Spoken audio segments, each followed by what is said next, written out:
Welcome to Success Campus, where success is our responsibility. I am going to take your whole GS section, and today I am going to start with the most important topic, that is civics. And in civics, we are going to start with Indian Constitution. इस पूरे syllabus को start करने से पहले मैं आपको कुछ बातों से अवगत करा देना चाहता हूँ। जैसे ये पूरा जो सेशन होगा, ये पूरा जो सीरीज होगा जीएस पे, वो बाइलिंगुअल होगा, हिंदी भी होगा, इंग्लिश भी होगा।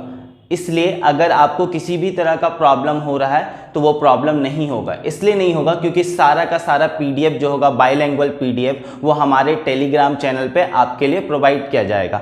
उसके बाद मैं जो भी वर्ड्स बोलूँगा, मे भी हो सकता है कि मैं ज़्यादा इंग्लिश का यूज करूँ, लेकिन मैंने साइड में सारे वर्ड्स का हिंदी प्रोवाइड कर दिया है आपको। आप इसे देख सकते हैं और अभी आपको केवल सुनना है। सारा नोट्स हमारे पीडीएफ में आपको अवेलेबल होगा। और मैं बता सकता हूँ जो भी मैं पढ़ा रहा हूँ वो आपको हर तरह के एग्जाम में बेनिफिशियल होगा। मे बी वो हो सकता है रेलवे हो, एसएससी हो, even up to state PCS. बस आपको क्या करना है, इस सीरीज को रेगुलर देखना है।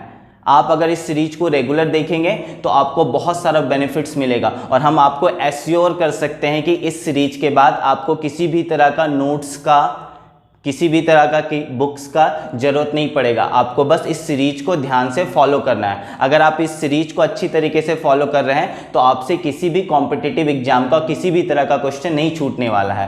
ठीक है, तो सबसे पहले आज हम लोग स्टार्ट करेंगे इंडियन कॉन्स्टिट्यूशन से। तो इंडियन कॉन्स्टिट्यूशन स्टार्ट करने से पहले मैं आपको कुछ बात बताना चाहता हूँ। इंडियन कॉन्स्टिट्यूशन में आज जो हम लोग पढ़ने वाले हैं वो केवल फैक्चुअल डाटा है। Factual data it means that कि सिर्फ हम लोग डेट्स के बारे में, कौन कौन से लोगों ने हमारे कॉन्स्टिट्यूशन को बनाया था, किसका कितना कंट्रीब्यूशन रहा है। और ये ना, इंडियन कॉन्स्टिट्यूशन का सबसे खास बात यह है कि ये एक डायनेमिक डाटा है। मीन्स इसमें आर्टिकल्स, शेड्यूल्स, पार्ट्स, मतलब अनुच्छेद, अनुसूची, भाग, ये टाइम टू टाइम चेंज होते रहते हैं। तो हम जो भी डायनेमिक डाटा लिखेंगे, मे भी हो सकता है कि आज वो डायनेमिक डाटा कुछ और हो, कल कुछ और हो, और जब हमारा कॉन्स्टिट्यूशन बना था तब कुछ और हो। क्यों? क्योंकि गवर्नमेंट क्या करती है, टाइम टू टाइम हमारे कॉन्स्टिट्यूशन को चेंज करते रहती है, जिसे हम लोग अमेंडमेंट बोलते हैं। हिंदी में हम लोग उसको संशोधन बोलते हैं। लेकिन अभी जो हम लोग पढ़ेंगे, आज जो हम लोग डाटा पढ़ने वाले हैं, वो आज तक के डेट तक के लिए एकदम परफेक्ट है। और आज तक जितना भी चेंजेस इसमें हुआ है हम लोग वो सारा स्टडी करने वाले हैं। तो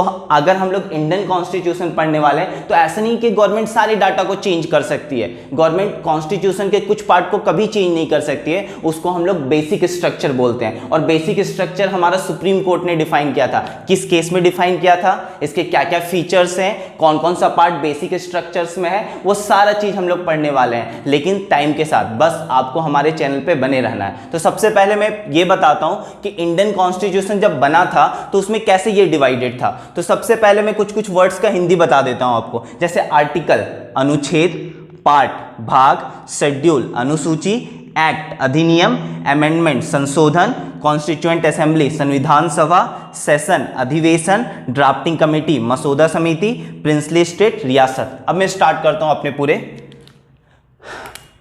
क्लास को। सबसे पहले हम लोग पढ़ेंगे जब इंडियन कॉन्स्टिट्यूशन बना था, मींस 1950 में ये क्या हुआ था, इन फोर्स हुआ था। हमारा कॉन्स्टिट्यूशन 1950 में इन फोर्स हुआ था। इन फोर्स का मतलब क्या होता है, इन फोर्स का मतलब होता है ये उस टाइम लागू हुआ था 1950 में। एक्चुअल में हमारा कॉन्स्टिट्यूशन का कुछ पार्ट 1949 में भी इन फोर्स हुआ था, वो भी हम लोग आगे जाके पढ़ने वाले हैं। तो जब 1950 में हमारा कॉन्स्टिट्यूशन इन फोर्स हुआ था, उस टाइम हमारे कॉन्स्टिट्यूशन में टोटल 395 आर्टिकल्स थे। 395 आर्टिकल्स थे।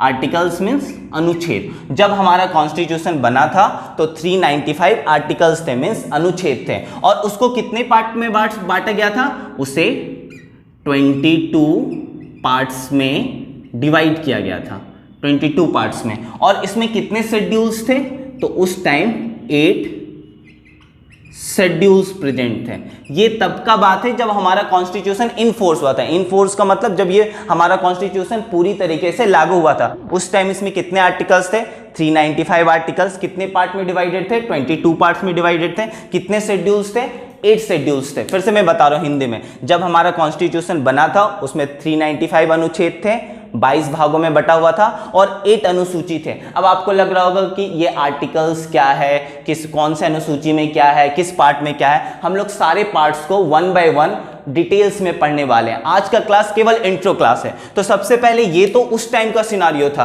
अभी का बात करें एट द प्रेजेंट टाइम, तो अभी क्या सिनारियो है? तो अभी अगर हम लोग बात करें नाउ, मतलब प्रेजेंट टाइम का बात करते हैं हम लोग, तो अभी क्या सिनारियो है? अभी हमारे पास टोटल 448 आर्टिकल्स हैं। सबसे पहले तो आपको ये याद रखना है, first thing. Next thing is what, ये इसको कितने पार्ट्स में डिवाइड किया गया है? तो इसको 25 पार्ट्स में डिवाइड किया गया, 25 parts. And the last one is what, कितने शेड्यूल्स है अभी हमारे पास? तो अभी हमारे पास 12 शेड्यूल्स हैं, 12 शेड्यूल्स हैं। मतलब अगर हम बात करें, जब हमारा कॉन्स्टिट्यूशन 1950 में इन फोर्स हुआ तो कितने आर्टिकल्स थे, कितने अनुच्छेद थे? 395 आर्टिकल्स थे। कितने पार्ट्स में डिस्ट्रीब्यूट किया गया था, कितने भाग थे? तो इसे 22 पार्ट्स में डिस्ट्रीब्यूट किया गया था। कितने शेड्यूल्स थे? तो 8 शेड्यूल्स थे, 8 शेड्यूल्स। 8 शेड्यूल्स मतलब 8 अनुसूची थे। लेकिन एट द प्रेजेंट टाइम का अगर हम लोग बात करें तो अभी इसमें कितने आर्टिकल्स हैं? अभी इसमें 448 आर्टिकल्स हैं। कितने पार्ट्स में इसे डिस्ट्रीब्यूट किया गया? 25 पार्ट्स में डिस्ट्रीब्यूट किया गया, मतलब 25 भागों में इसे विभाजित किया गया। कितने अनुसूची है, कितने शेड्यूल्स है? अभी 12 शेड्यूल्स है। ये तब का बात था और ये अभी का बात है, और ये एक डायनेमिक डाटा है। मे भी हो सकता है कि आज मैं आपको 448 आर्टिकल्स पढ़ा रहा हूं, कल कुछ और आर्टिकल्स हो, तो आपको ऐसा नहीं लगना चाहिए कि सर ने कुछ और पढ़ाया और बुक्स में कुछ और दिया हो या नेट पे कुछ और दिखा रहे हो, क्योंकि ये डायनेमिक डाटा और ये टाइम टू टाइम चेंज होते रहता है। क्यों? क्योंकि हमारी गवर्नमेंट जो है वो टाइम टू टाइम क्या करती है, हमारे कॉन्स्टिट्यूशन को अमेंड करते रहती है। तो हम लोग क्या करने वाले हैं, सबसे पहले हम लोग ये देखने वाले हैं कि हमारा कैसे कैसे गवर्नमेंट ने कौन कौन सा अमेंडमेंट किया है, कौन कौन सा संशोधन किया है, और कौन सा संशोधन ज्यादा इंपॉर्टेंट है हमारे लिए। क्योंकि जो संशोधन रिसेंट होती है, जो अमेंडमेंट रिसेंट होती है, उससे सारी कॉम्पिटिटिव एग्जाम में बहुत सारा क्वेश्चंस आता है। तो हम लोग सबसे पहले क्या देखने वाले हैं कि हमारे कॉन्स्टिट्यूशन में कितना अमेंडमेंट हुआ है, मतलब कितना संशोधन हुआ है। सारे अमेंडमेंट को पढ़ना तो पॉसिबल नहीं है, लेकिन हम लोग कुछ रीसेंट अमेंडमेंट पढ़ेंगे जो हमारे एग्जाम में आ सकता है। तो हमारा जो आज का दूसरा टॉपिक है वो है कॉन्स्टिट्यूशनल अमेंडमेंट, मतलब संविधान में जो संशोधन हुआ है उसको हम लोग स्टडी करने वाले हैं। तो सबसे पहले, आज तक हमारे कॉन्स्टिट्यूशन में टोटल 104 टाइम्स हमारे कॉन्स्टिट्यूशन को अमेंड किया गया है। अमेंड किया गया मीन्स संशोधन किया गया है। इसमें कितने टाइम्स अमेंड किया गया, कितने टाइम्स संशोधन किया गया? 104 टाइम्स इसको अमेंड किया गया। आपको ये बात याद रखना है, आज तक हमारे कॉन्स्टिट्यूशन को कितने टाइम्स अमेंड किया गया? 104 टाइम्स। और इससे भी खास बात है, गवर्नमेंट ने टोटल 126 टाइम्स अमेंड करने का कोशिश किया, लेकिन हर बार बिल लोकसभा राज्यसभा में पास नहीं हो पाया, या मे भी कुछ बिल, कुछ ऐसा कॉन्स्टिट्यूशनल अमेंडमेंट होता है जिसमें हमें स्टेट गवर्नमेंट का भी परमिशन का जरूरत होता है। अलग अलग तरह का अमेंडमेंट होता है, सिंपल अमेंडमेंट हो सकता है, डबल मेजोरिटी का अमेंडमेंट हो सकता है। ये सारी चीज हम लोग बाद में पढ़ने वाले हैं। अभी हमको क्या देखना है कि अपने अमेंडमेंट के बारे में। तो आज तक हमारे कॉन्स्टिट्यूशन को कितने टाइम्स अमेंड किया गया है? 104 टाइम्स अमेंड किया गया है। और ट्राई कितने बार किया गया है? 126 टाइम्स। इतनी बार ट्राई किया गया, but her bar government success नहीं हो पाती है, इसलिए 104 टाइम्स अमेंड किया गया। क्या हम लोग सारे अमेंडमेंट पढ़ने वाले हैं? Not possible. हम लोग केवल रिसेंट अमेंडमेंट पढ़ने वाले हैं। जैसे मैं आपको सबसे पहला अमेंडमेंट बताता हूं, 101st कॉन्स्टिट्यूशनल अमेंडमेंट। ये किससे रिलेटेड था? ये रिलेटेड था जीएसटी से। काफी चर्चा में रहा है, गुड्स एंड सर्विसेज टैक्स।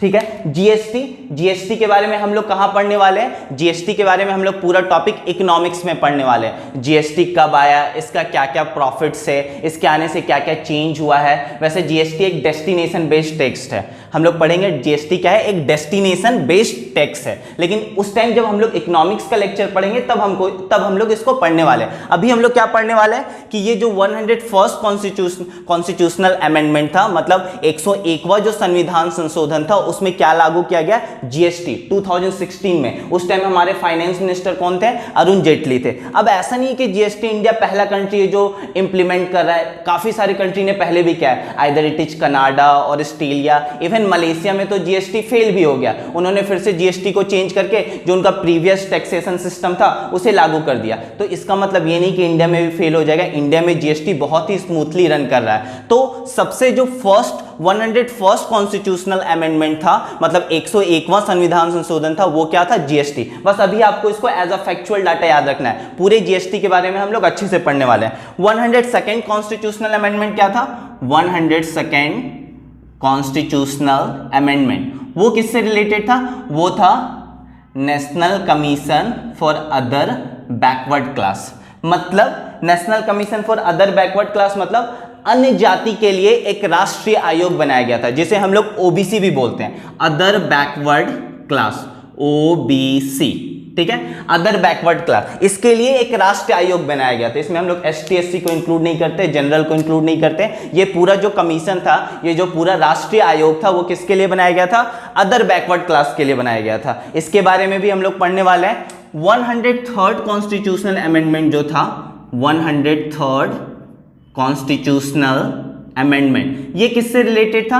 ये रिलेटेड था जो इकोनॉमिकली वीकर सेक्शन है। इकोनॉमिकली वीकर सेक्शन मतलब जो आर्थिक रूप से कमजोर लोग हैं, उन लोगों को 10% का रिजर्वेशन दिया गया था। जैसे एसटी एससी को रिजर्वेशन प्रोवाइडेड है, ओबीसी को रिजर्वेशन प्रोवाइडेड है, वैसे ही इकोनॉमिकली वीकर सेक्शन को कितना रिजर्वेशन दिया गया था? 10% का रिजर्वेशन दिया गया था। 10% रिजर्वेशन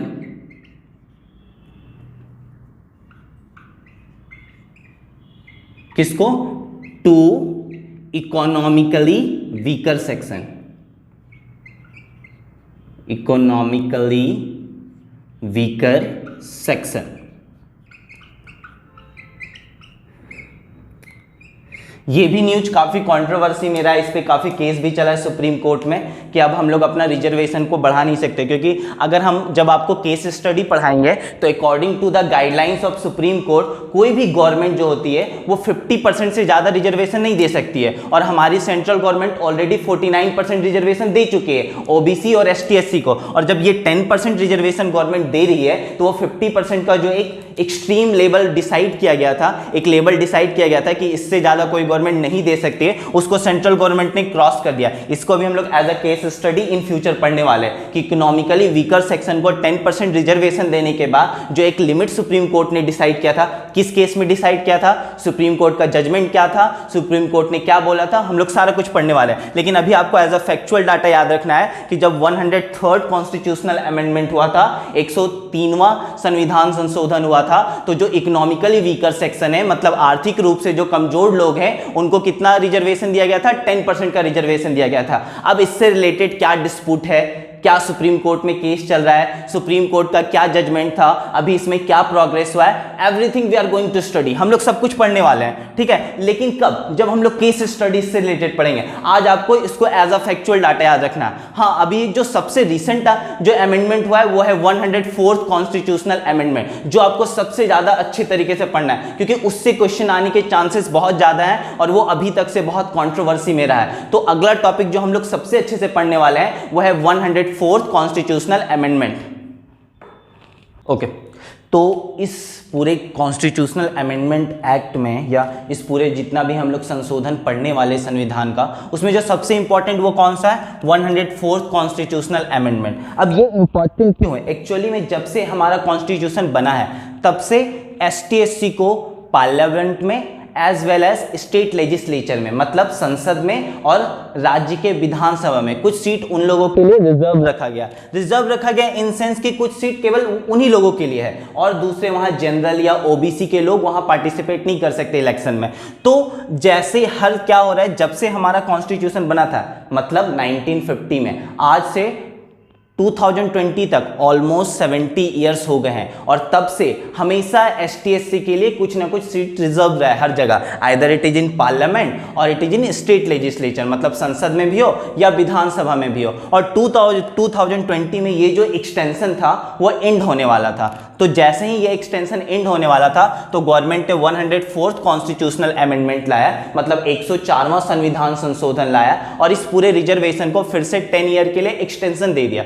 तो अब इसमें कंट्रोवर्सी क्या है? इसमें कंट्रोवर्सी ये है कि ये जो हम लोग रिजर्वेशन ऑफ सीट्स देख रहे हैं, इसमें ना एक और रिजर्वेशन मिलता था, वो था एंग्लो इंडियंस को। एक्चुअली में 2 सीट जो होता था वो एंग्लो इंडियन के लिए भी रिजर्व होता था, स्टेट लेजिस्लेचर में भी और हमारे पार्लियामेंट में भी, मतलब संसद में भी और हमारे राज्य के विधानसभा में भी। कितना सीट रिजर्व होता था? 2 सीट। किसके लिए रिजर्व होता था?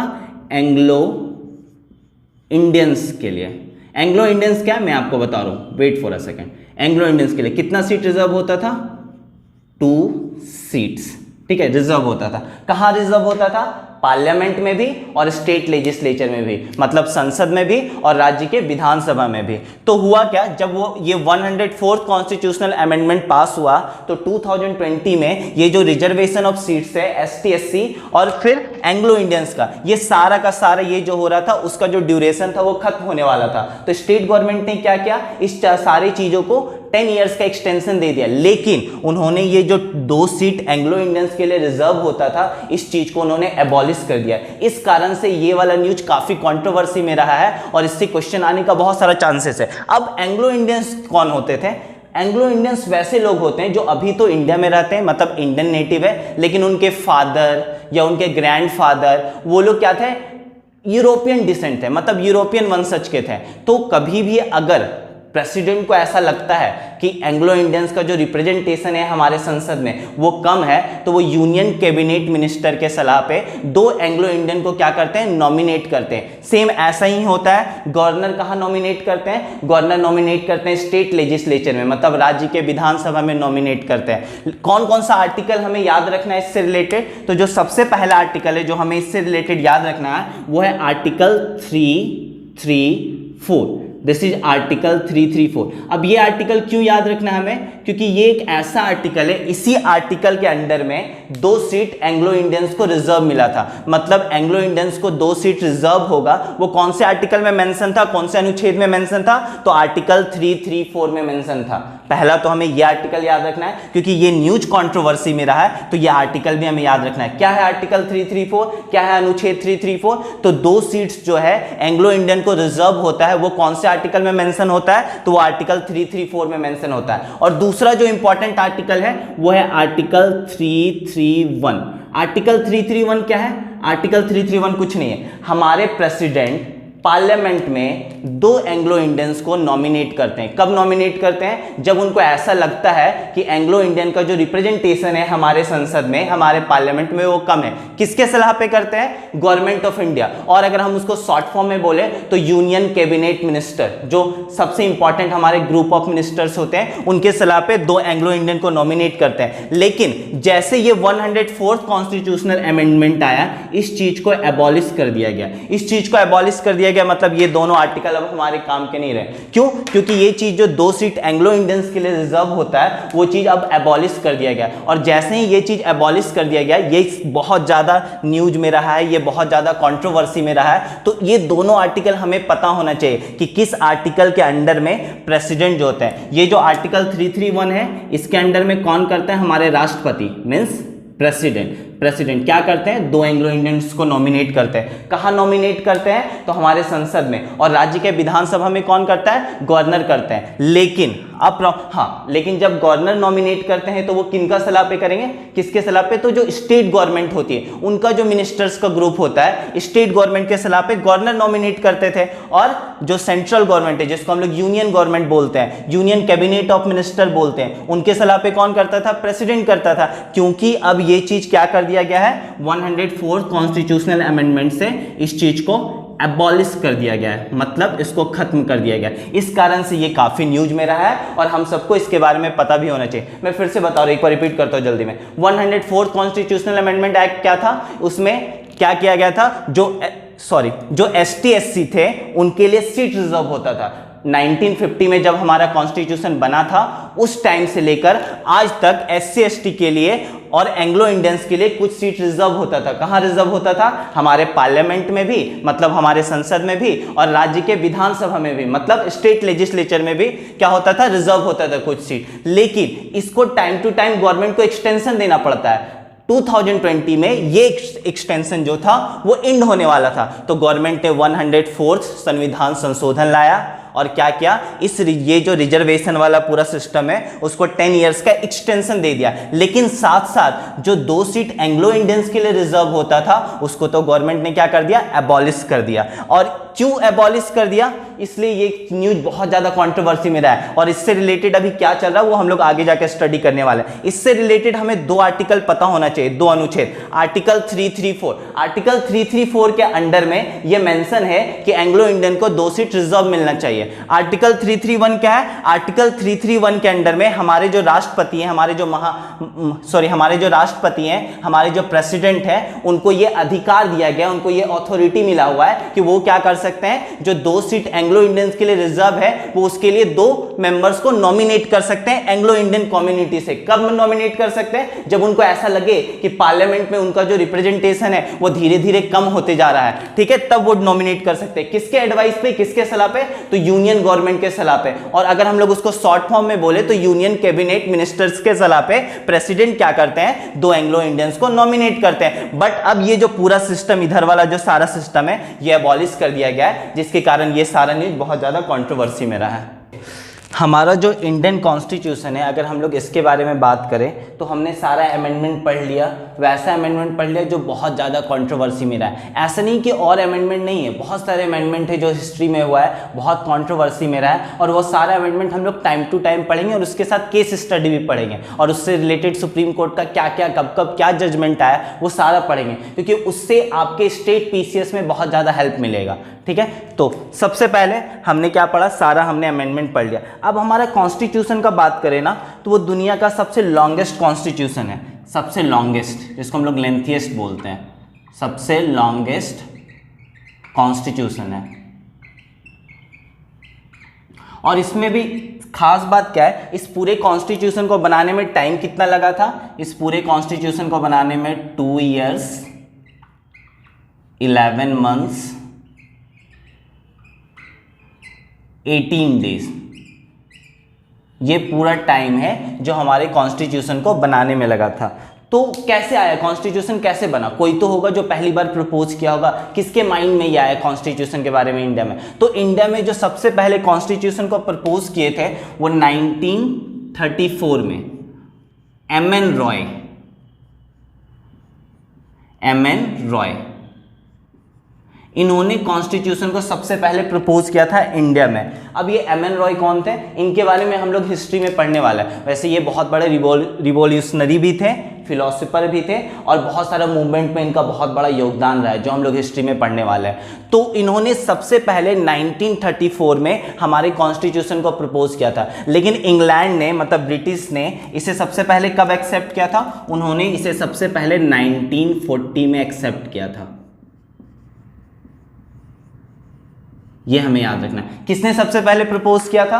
तो एमएन रॉय ने। कब प्रपोज किया था? 1934 को। कौन थे? बहुत बड़े फिलोसोफर थे, बहुत बड़े क्रांतिकारी भी थे, कई मूवमेंट में इन्होंने बहुत बड़ा योगदान भी दिया है। इंग्लैंड वाले लोगों ने कब एक्सेप्ट किया था, मतलब ब्रिटिश ने? 1940 में। और 1946 में इंग्लैंड ने एक मिशन बनाया, सेकेंड कैबिनेट मिशन। ये मिशन इंपॉर्टेंट क्यों हो जाता है हमारे लिए? ये मिशन इसलिए हमारे लिए इंपॉर्टेंट हो जाता है क्योंकि इसी मिशन, ये किसने बनाया था?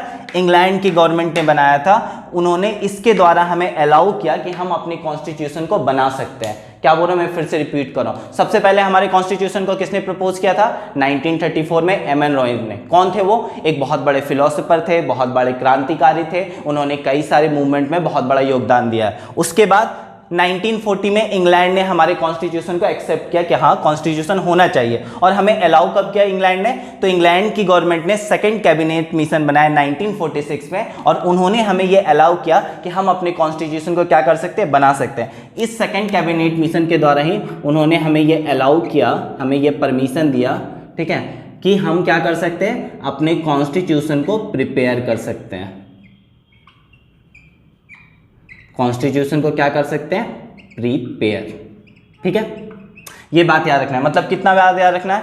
सबसे पहले किसने प्रपोज किया? एम एन रॉय ने। कब प्रपोज किया? 1934 में। इंग्लैंड ने कब एक्सेप्ट किया? 1940 में। कब अलाउ किया? तो सेकंड कैबिनेट मिशन आया 1946 में, और उसके द्वारा उन्होंने अलाउ किया कि हम अपने कॉन्स्टिट्यूशन को बना सकते हैं। अब अगर कॉन्स्टिट्यूशन बनना था तो सबसे इंपॉर्टेंट बात क्या था? अगर हमारा कॉन्स्टिट्यूशन बनना है तो कौन बनाएगा कॉन्स्टिट्यूशन? कोई तो होगा जो हमारे कॉन्स्टिट्यूशन को बनाएगा। तो उसके लिए एक कॉन्स्टिट्यूएंट असेंबली बनाया गया। कॉन्स्टिट्यूएंट असेंबली का मतलब जिसे हमें संविधान सभा हम लोग बोलते हैं। संविधान सभा का ये काम था कि वो हमारे पूरे कॉन्स्टिट्यूशन को बनाएंगे। तो अब संविधान सभा बनना है तो कहीं से तो मेंबर्स चाहिए। कहां से मेंबर्स आएंगे? कौन कौन से उसमें मेंबर्स होंगे? किनका कितना योगदान होगा? क्या कंट्रीब्यूशन होगा? उसके लिए सबसे पहले हम लोगों ने क्या किया? एक कॉन्स्टिट्यूएंट असेंबली बनाया।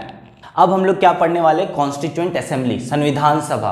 अब संविधान सभा इसलिए हम लोग पढ़ने वाले क्योंकि इन्होंने ही हमारे पूरे कॉन्स्टिट्यूशन को बनाया। इसका स्ट्रक्चर क्या था? किस पार्टी के कितने सारे लोग थे? किसने कितना योगदान दिया? क्योंकि इस तरह का फैक्चुअल डाटा हमारे एग्जाम में हमेशा देखने को मिलता है। तो इसमें हमें क्या याद रखना है? हमारे कंपोजिशन में याद रखना है, जब हमारा कॉन्स्टिट्यूएंट असेंबली बना था तो उसमें टोटल सीट्स कितने थे?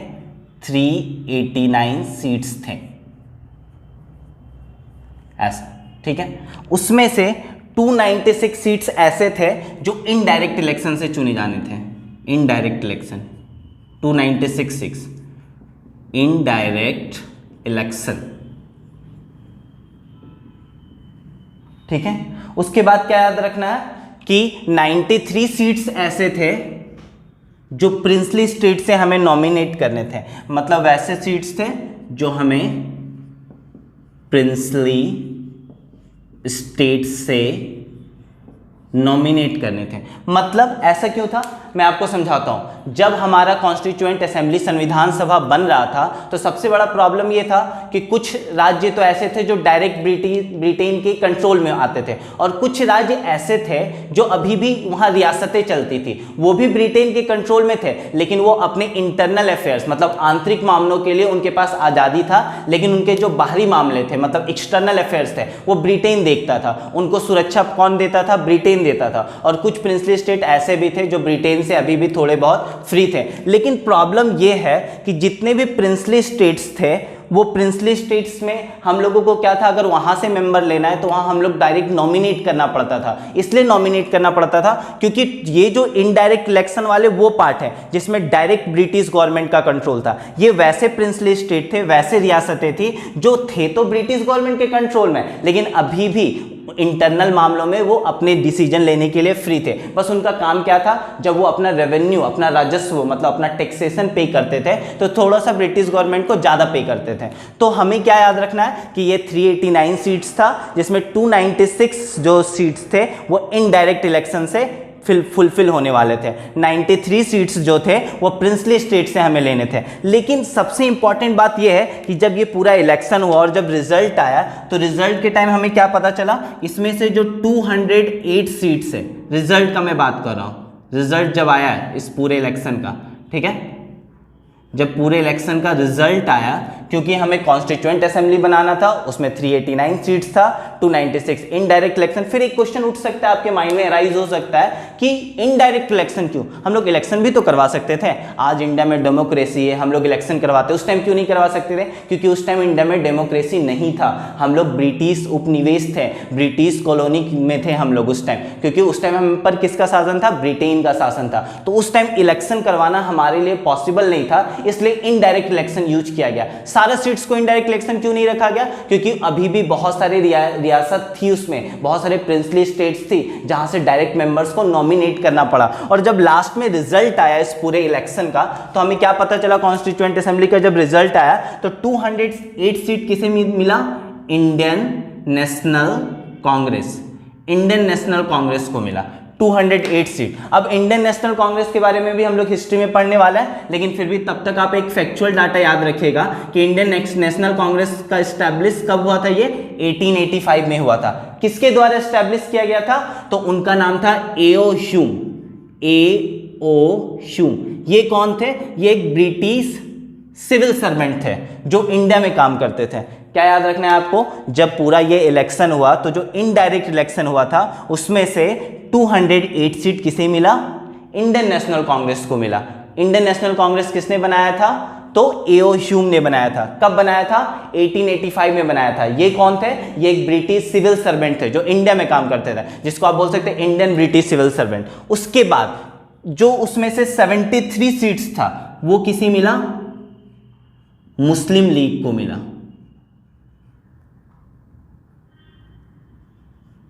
मुस्लिम लीग। अब हम लोग मुस्लिम लीग के बारे में भी मॉडर्न हिस्ट्री में पढ़ने वाले हैं, लेकिन हमें यहाँ याद क्या रखना है? जो मुस्लिम लीग थे, मुस्लिम लीग के बारे में याद रखना है कि इसका फॉर्मेशन कब हुआ था? 1906 में हुआ था, ढाका में हुआ था, जो आज बांग्लादेश में प्रेजेंट है। अच्छा, जब मुस्लिम लीग का फॉर्मेशन हुआ था तो 4 लोगों ने इसे मिलकर बनाया था, लेकिन जो सबसे बड़ा रोल था वो किनका किनका था? हमें 2 लोगों का नाम याद रखना है। एक नाम याद रखना है Aga Khan, this is the first name, और दूसरा याद क्या रखना है?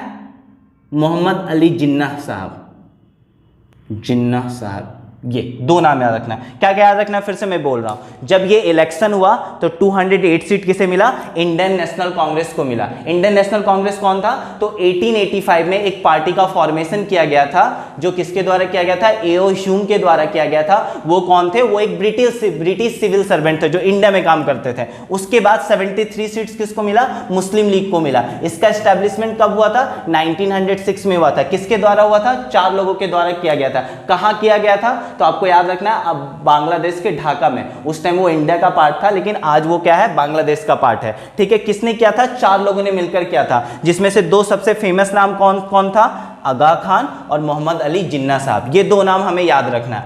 अब ये, और इसमें से 15 सीट्स वैसे सीट्स थे, 15 सीट्स जो अदर्स को मिला था।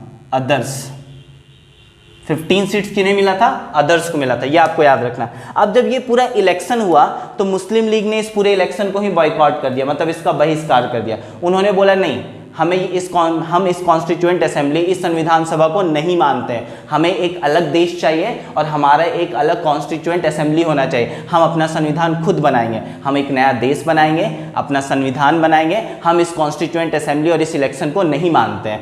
तो क्योंकि मुस्लिम लीग ने इस पूरी चीज को बाइकआउट कर दिया गया था, तो हमें क्या याद रखना है कि जब पहली बार जो संविधान सभा का मीटिंग हुआ था, जो पहला सेशन हुआ था, जिसको हम लोग अधिवेशन बोल सकते हैं, वो हुआ था, याद रखना, 211 मेंबर्स ने उसमें पार्टिसिपेट किया था। क्यों 211 मेंबर्स ने पार्टिसिपेट किया था? इसका सबसे बड़ा रीजन था कि मुस्लिम लीग ने पूरे इलेक्शन को बाइकआउट कर दिया। उनका क्या कहना था? उनका ये कहना था कि अगर हम लोगों को इस इलेक्शन, अगर ये कॉन्स्टिट्यूएंट असेंबली बन रहा है तो हमारा एक सेपरेट कॉन्स्टिट्यूएंट असेंबली होना चाहिए, एक अलग से होना चाहिए। इस देश का पार्टीशन करना पड़ेगा, इंडिया अलग होना चाहिए और एक नया कंट्री बनना चाहिए जिसमें मुस्लिम मेजोरिटी होगा, जिसको उन्होंने पाकिस्तान बनाना चाहा। तो इसलिए उन्होंने पूरे इलेक्शन को ही बाइकआउट कर दिया। इसलिए जब पहला सेशन हुआ, पहला अधिवेशन हुआ कॉन्स्टिट्यूएंट असेंबली का, तो हमको क्या याद रखना है? उसमें केवल 211 मेंबर्स ने पार्टिसिपेट किया था। और ये पहला कब हुआ था? इस डेट को आपको याद रखना है, वो था 9 दिसंबर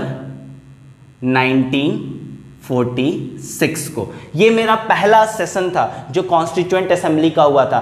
क्या है डेट? 9 दिसंबर 1946 को। उस टाइम इस कॉन्स्टिट्यूएंट असेंबली के टेम्पोरेरी चेयरमैन कौन थे? तो आपको याद रखना है, डॉक्टर सच्चिदानंद सिन्हा। डॉक्टर सच्चिदानंद सिन्हा, ये उस टाइम के टेम्पोरेरी चेयरमैन थे। आप या उनको बोल सकते हैं प्रेसिडेंट है, लेकिन बाद में इसे चेंज किया गया और बाद में जो परमानेंट चेयरमैन है वो किन्हें बनाया गया? डॉक्टर राजेंद्र प्रसाद को, जो हमारे बाद में हमारे देश के फर्स्ट राष्ट्रपति भी बने। ठीक है, तो आपको क्या याद रखना है? कॉन्स्टिट्यूएंट असेंबली जब बनाया गया, क्यों बनाया गया? हमारे कॉन्स्टिट्यूशन को प्रिपेयर करने के लिए। कितने सीट्स थे उसमें? 389 सीट्स थे, हमें दिख रहा है। उसमें से कितने सीट इनडायरेक्ट इलेक्शन से चुने जाने थे? 296 को।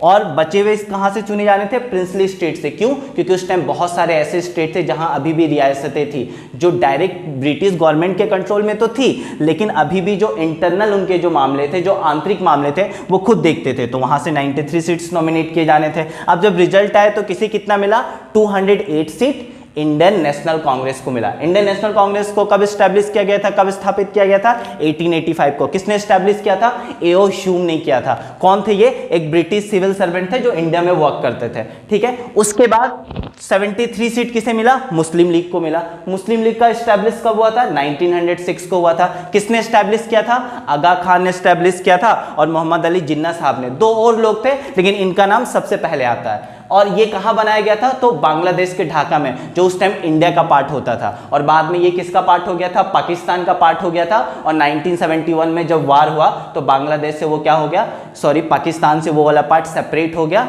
मतलब और नया एक कंट्री लिबरेट हुआ जिसका नाम बांग्लादेश रखा गया, जो उस टाइम पहले इंडिया का पार्ट होता था। और ये सारा जो फॉर्मेशन हुआ था वो कहाँ हुआ था? बांग्लादेश के ढाका में हुआ था। क्योंकि मुस्लिम लीग ने इस पूरे इलेक्शन को बाइकआउट कर दिया, तो लेकिन इसमें एक और इंपॉर्टेंट बात याद रखना है कि कुछ सीट ऐसे थे, छोटे मोटे ऐसे कुछ सीट्स थे जो किसे मिला? अदर्स को मिला था। और क्योंकि मुस्लिम लीग ने पूरे इलेक्शन को बाइकआउट किया, उनका क्या डिमांड था? वो चाहते थे कि हमें एक सेपरेट कंट्री मिले, उसमें कौन हो? केवल मुस्लिम मेजोरिटी के लोग हो, उनका अपना एक सेपरेट कॉन्स्टिट्यूएंट असेंबली हो, वो अपना अलग से अपना संविधान बनाना चाहते थे, अपना कॉन्स्टिट्यूशन बनाना चाहते थे। और उनको लग रहा था कि इतने कम सीट से हम इस कॉन्स्टिट्यूएंट असेंबली में रहेंगे तो उनका वर्चस्व नहीं बना रहेगा, इसलिए उन्होंने पूरे इस इलेक्शन को क्या किया? बॉयकॉट कर दिया। तो पहला आपको याद रखना है, पहला इसका सेशन कब हुआ था? अधिवेशन कब हुआ था? 9 ठीक है दिसंबर 1946 को। उस टाइम टेम्पोरेरी चेयरमैन किन्हें बनाया गया था? प्रेसिडेंट कॉन्स्टिट्यूएंट असेंबली के डॉक्टर सच्चिदानंद सिन्हा को। बाद में परमानेंट चेयरमैन किसे बनाया गया? डॉक्टर राजेंद्र प्रसाद को बनाया गया। आपको इतना बात तो याद रखना है क्योंकि ये कुछ ऐसे फैक्चुअल डाटा हैं जो एग्जाम में डायरेक्ट पूछे जा सकते हैं, बस आपको इतना फैक्चुअल डाटा याद रखना है। अब ये तो हो गया कि हमारे कॉन्स्टिट्यूएंट असेंबली का क्या स्ट्रक्चर था, उसके टेम्पोरेरी चेयरमैन कौन थे, उसके परमानेंट चेयरमैन कौन थे। कुछ और नाम है जो आपको इससे याद रखना है, इससे रिलेटेड। जो सबसे पहला नाम याद रखना है वो याद रखना है sir BN Rao. Sir BN Rao. Sir BN Rao का नाम याद क्यों रखना है? क्योंकि ये हमारे कॉन्स्टिट्यूएंट असेंबली के लीगल एडवाइजर थे। लीगल एडवाइजर का मतलब कानूनी सलाहकार थे। बस हमें इनका नाम याद रखना है क्योंकि एज अ फैक्चुअल डाटा ये पूछा जा सकता है।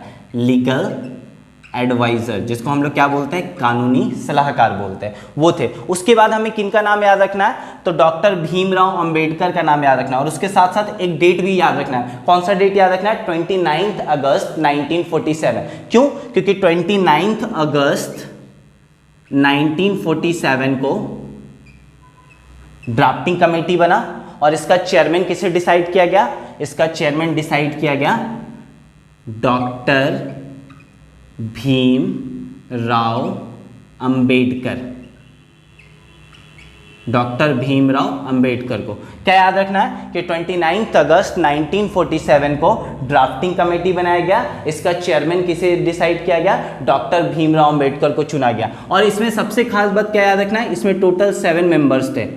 इनका काम क्या था? हमारे पूरे कॉन्स्टिट्यूशन को ड्राफ्ट करना था। तो सर BN राव कौन थे? कानूनी सलाहकार थे। डॉक्टर भीमराव अंबेडकर कौन थे? बस आपको इतना याद रखना है, जब 29 अगस्त 1947 को जब हमारा ड्राफ्टिंग कमेटी बना, ड्राफ्टिंग कमेटी को आप बोल सकते हैं क्या बना था ये? This is the drafting committee. Drafting committee को आप हिंदी में यहाँ लिखा हुआ है मसौदा समिति, आप याद रखिएगा, ड्राफ्टिंग कमेटी। ठीक है, तो क्या याद रखना है आपको? सर BN राव कौन थे? हमारे कॉन्स्टिट्यूएंट असेंबली के लीगल एडवाइजर थे। डॉक्टर भीमराव अंबेडकर कौन थे? तो 29 अगस्त 1947 को जो ड्राफ्टिंग कमेटी बना था उसके वो चेयरमैन थे। उनको पूरे कॉन्स्टिट्यूशन को, संविधान को ड्राफ्ट करना था। उसमें टोटल कितने मेंबर्स थे? आपको बस इतना याद रखना है, उसमें टोटल 7 मेंबर्स थे। ये तो हुआ हमारे कॉन्स्टिट्यूशन में कुछ फेमस नाम, ठीक है। कुछ ऐसे फेमस नाम है जिसको आपको याद रखना ही है एज अ फैक्चुअल डाटा, क्योंकि ये इस फैक्चुअल डाटा से आपके एग्जाम में कभी भी क्वेश्चन आ सकता है। अब इसके बाद हमें एक बहुत फेमस डेट याद रखना है, वो डेट क्या है? 3 जून 1947। 3 जून 1947। अब ये क्या है? ये वो डेट है ना जब माउंटबेटन प्लान तैयार किया गया था। ये कौन सा डेट है? जब माउंटबेटन प्लान प्रिपेयर किया गया था। अब माउंटबेटन प्लान क्या था, उससे पहले हम ये जान लेते हैं कि माउंटबेटन कौन थे। जब हमारे जो ब्रिटिश कॉलोनी थे, हमारा देश क्या था, ब्रिटिश कॉलोनी था, तो ब्रिटिश कॉलोनी में जो सबसे लास्ट इंडिया के जो गवर्नर जनरल थे वो कौन थे, माउंटबेटन थे। अब एक प्लान तैयार किया गया इनके नाम से, और क्या बोला गया कि हमारे कंट्री का क्या होगा, पार्टीशन होगा। हमारे कंट्री का क्या होगा, पार्टीशन होगा, मतलब हमारे कंट्री को बांटा जाएगा। पहला बात तो ये, कंट्री को दो पार्ट में बांटा जाएगा। वो दो पार्ट कौन कौन से होंगे, एक होगा इंडिया एंड दूसरा कौन सा होगा, पाकिस्तान होगा। और दोनों के अपने अलग अलग कॉन्स्टिट्यूएंट असेंबली होंगे।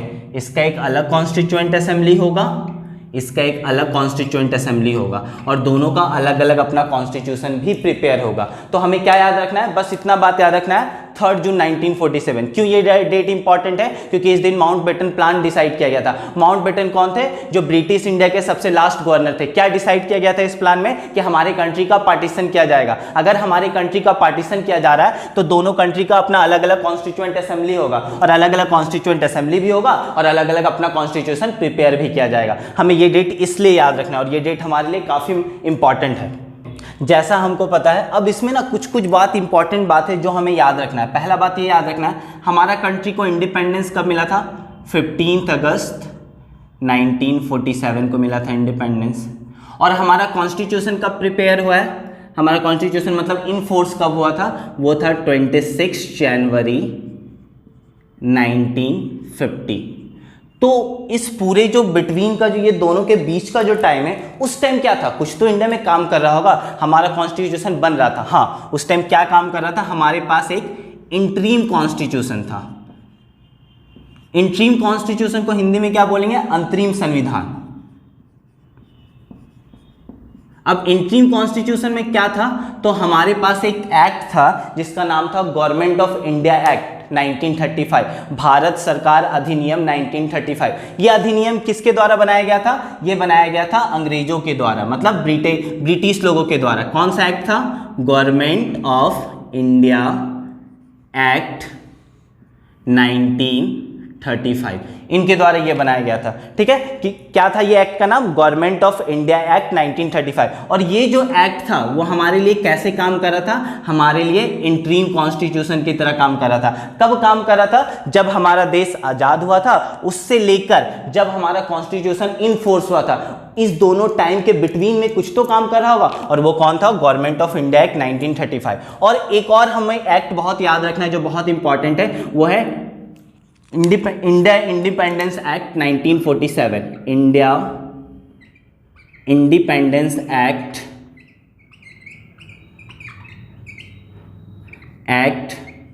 1947। इसी एक्ट के द्वारा ब्रिटिश गवर्नमेंट ने हमें क्या किया था, हमें अपने शासन से आजाद कर दिया गया था। मतलब हमें दो एक्ट बहुत ध्यान से याद रखना है। पहले कौन सा, गवर्नमेंट ऑफ इंडिया एक्ट 1935। ये एक्ट हमारे लिए क्यों महत्वपूर्ण हो जाता है, क्यों बहुत ज्यादा इंपॉर्टेंट हो जाता है, क्योंकि जब हमारा देश आजाद हुआ था और जब हमारा कॉन्स्टिट्यूशन इन फोर्स हुआ, इन बिटवीन कुछ तो काम कर रहा होगा हमारे कंट्री में, और उस दौरान क्या काम कर रहा था, गवर्नमेंट ऑफ इंडिया एक्ट 1935 काम कर रहा था। मतलब भारतीय सरकार अधिनियम 1935 वो किस तरह से काम कर रहा था, तो इंटरिम कॉन्स्टिट्यूशन की तरह। इंटरिम कॉन्स्टिट्यूशन को हिंदी में हम क्या बोल सकते हैं, अंतरिम संविधान की तरह काम कर रहा था। और एक एक्ट है इंडिया इंडिपेंडेंस एक्ट 1947। इसी एक्ट के द्वारा ब्रिटिश गवर्नमेंट ने इंडिया को अपने शासन से आजाद कर दिया गया था। अब इसमें ये पूरा होने के बाद एक आर्टिकल सबसे फेमस है, हमने पढ़ा था ना, टोटल कितने आर्टिकल्स है हमारे पास, जब हमारा कॉन्स्टिट्यूशन बना था तो टोटल 395 आर्टिकल्स थे हमारे पास। तो ये जो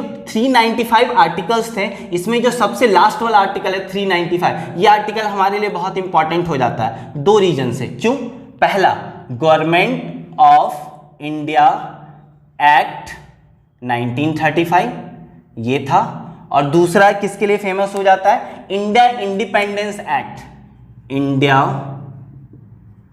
इंडिपेंडेंस एक्ट 1947। अब जैसे ही ये लास्ट आर्टिकल में मेंशन क्या था कि आज से जब हमारा पूरा कॉन्स्टिट्यूशन प्रिपेयर हो गया, तो लास्ट वाले आर्टिकल में 395 में क्या लिखा गया कि आज से हम लोग गवर्नमेंट ऑफ इंडिया एक्ट 1935 और इंडिया इंडिपेंडेंस एक्ट 1947 दोनों को रिपील कर रहे हैं, मतलब निरस्त कर रहे हैं। आज से हमारा देश जो है वो आज़ाद हो गया है और हम लोग एक सॉवरेन कंट्री हो गया। सॉवरेन का मतलब क्या होता है? संप्रभुता का मतलब क्या होता है वो हम लोग आगे जाके पढ़ने वाले हैं। तो आपको क्या याद रखना है कि जैसे ही लास्ट वाला आर्टिकल लिखा गया तो उसमें क्या मेंशन किया गया? दो act, government of India act 1935, India independence act 1947, दोनों को क्या कर दिया गया? रिपील कर दिया गया, मतलब निरस्त कर दिया गया। और इसमें एक और फैक्चुअल आपको याद रखना है कि जैसे हमारा कॉन्स्टिट्यूशन पूरी तरीके से तो 26 जनवरी 1950 को क्या हुआ था? इनफोर्स हुआ था, लेकिन 26 नवंबर 1949 को हमारे कॉन्स्टिट्यूशन का कुछ पार्ट इनफोर्स हुआ था। बस आपको याद रखना, some part of our constitution, some part, केवल कुछ पार्ट हमारे कॉन्स्टिट्यूशन का क्या हो गया था? इनफोर्स हो गया था। मैं फिर से रिपीट करो एक बार, क्या कर रहा हूं? फ्लैशबैक में जाता हूं। 15 अगस्त 1947 को हमारा कंट्री क्या हुआ था? इसको आज़ादी मिली थी, ठीक है। और हमारा जो कॉन्स्टिट्यूशन है वो कब इनफोर्स हुआ? 26 जनवरी 1950 के हुआ। इन बिटवीन द टाइम क्या काम कर रहा था? तो गवर्नमेंट ऑफ इंडिया एक्ट 1935 काम कर रहा था। किसके द्वारा ये बनाया गया था? ब्रिटिश इंडिया के द्वारा बनाया गया था। ये कैसे काम कर रहा था? इंट्रीम कॉन्स्टिट्यूशन के द्वारा काम कर रहा था, इंट्रीम कॉन्स्टिट्यूशन की तरह। इंट्रीम कॉन्स्टिट्यूशन को हिंदी में हम लोग क्या बोलते हैं? अंतरिम संविधान बोलते हैं। एक बात तो ये याद रखना। दूसरा आपको क्या याद रखना है? जो ये इंडिया इंडिपेंडेंस एक्ट था 1947, जिसके द्वारा हमारे देश को आजादी मिली था, जो ब्रिटिश गवर्नमेंट ने बनाया था, ये दोनों जो है वो काम कर रहा था 15 अगस्त 1947 से लेकर 26 जनवरी 1950 तक। जैसे 26 जनवरी 1950 को हमारा कॉन्स्टिट्यूशन इनफोर्स हुआ तो लास्ट आर्टिकल के पास हम लोग गए। वो आर्टिकल कौन सा था? ये वाला लास्ट आर्टिकल था, आर्टिकल 395। इस आर्टिकल में क्या मेंशन था? गवर्नमेंट ऑफ इंडिया एक्ट 1935 किसने बनाया था? ब्रिटिश ने, ब्रिटेन वाले लोगों ने बनाया था। इंडिया इंडिपेंडेंस एक्ट 1947 किसने बनाया था? ब्रिटेन के लोगों ने बनाया था। ये दोनों को हमने क्या किया? रिपील कर दिया और क्या बोला? आज से इंडिया आजाद है। ये दोनों एक्ट आज से क्या हो रहा है? निरस्त हो रहा है और आज से हम लोग सॉवरेन कंट्री है, ठीक है। अब एक बात और आपको फैक्चुअल डाटा क्या याद रखना? 26 नवंबर 1949 को भी हमारे कॉन्स्टिट्यूशन का कुछ पार्ट इनफोर्स हुआ था। कब? 26 नवंबर 1949 को। लेकिन पूरा कॉन्स्टिट्यूशन कब इनफोर्स हुआ है? 26 जनवरी 1950 को। हम लोग एक पार्ट इस पूरे कॉन्स्टिट्यूशन में अभी तक से डिस्कस नहीं किए, वो था हमारा प्रेम्बल। वो हम लोग नेक्स्ट क्लास में डिस्कशन करेंगे। इसलिए नेक्स्ट क्लास में डिस्कशन करेंगे क्योंकि उस पूरे पार्ट को हम लोग एक एक वर्ड को, एक एक अमेंडमेंट को बहुत ध्यान से पढ़ने वाले हैं। इसलिए उस पूरे पार्ट के लिए एक सेपरेट क्लास चाहिए। तो आप लोग ऐसा मत समझिएगा कि सर ने प्रेम्बल को छोड़ दिया। हम लोग प्रेम्बल को सबसे अच्छे से पढ़ने वाले हैं और उससे 2 केस स्टडी जो है वो भी हम लोग बहुत ध्यान से पढ़ने वाले हैं। अगर आपको इस वीडियो में किसी तरह का कोई प्रॉब्लम आता है तो आप हमारे कमेंट जरूर करें और तब तक के लिए लाइक, शेयर और कमेंट जरूर करें। Thank you so much.